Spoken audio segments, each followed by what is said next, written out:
এই যে ডোনাকে নিয়ে ডোনা এক দৌড়ে পালিয়ে এসেছিল। এবার এমনভাবে পালিয়ে এসছে, ও একটু ছাদে খেলতেও পারলো না।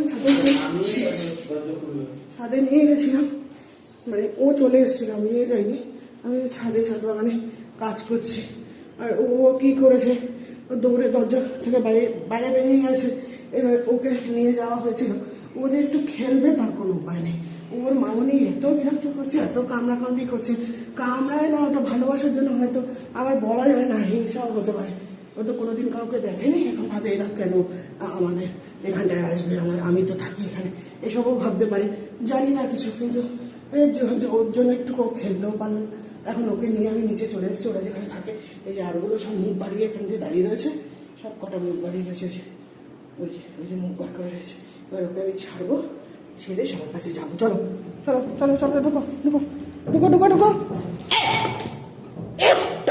দুষ্টুই আবার পালাচ্ছে ডোনা, দেখেছেন? ডোনা আবার পালিয়ে যাচ্ছে।